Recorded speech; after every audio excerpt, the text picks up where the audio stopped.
Hi friends, welcome to Just Revise. Today we will go through the topic Our Changing Earth. So let's start.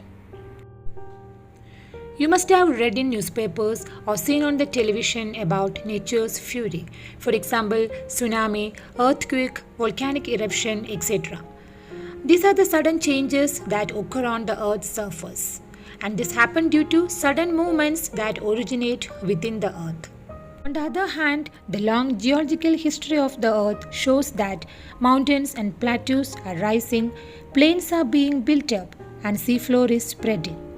As a result, different landforms are being formed. All this make it clear that our planet Earth is dynamic in nature.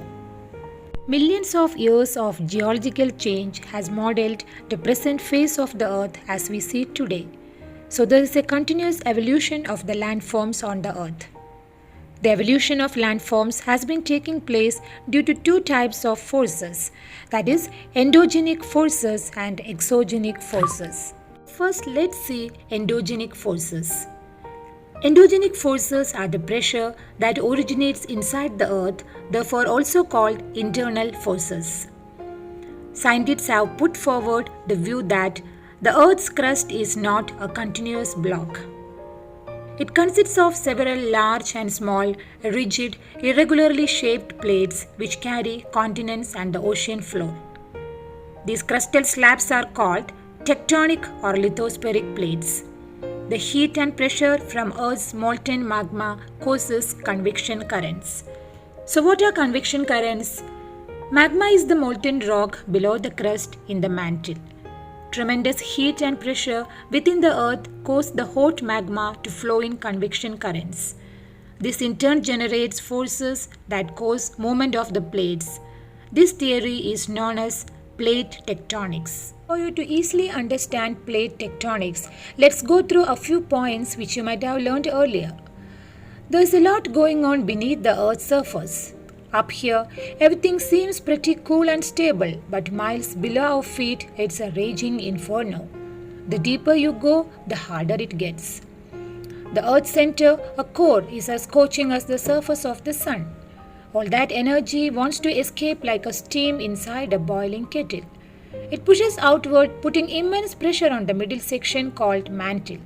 Standing in its way is the lithosphere, a rigid layer of solid rock. The lithosphere is not like a smooth shell. It's cracked into pieces, each one a different shape, size, and thickness.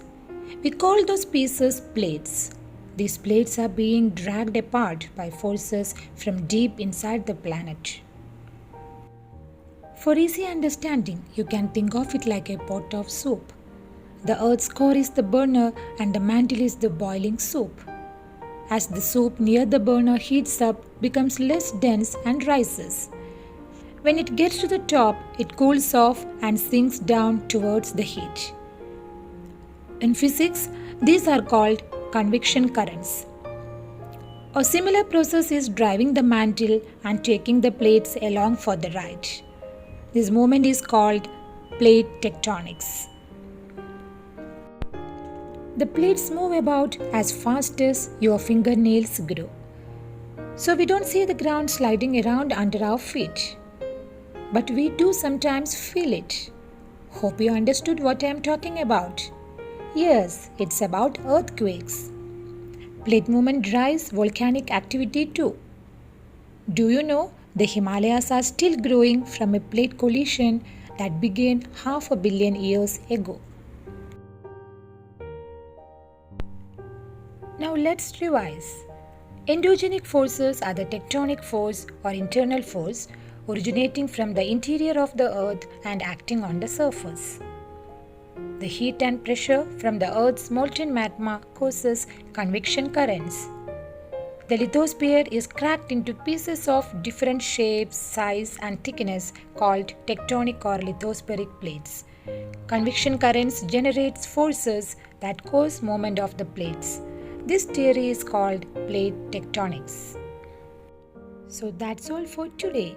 Please subscribe to my channel and don't forget to click the bell icon for more videos. See you soon. Till then, keep learning and keep revising.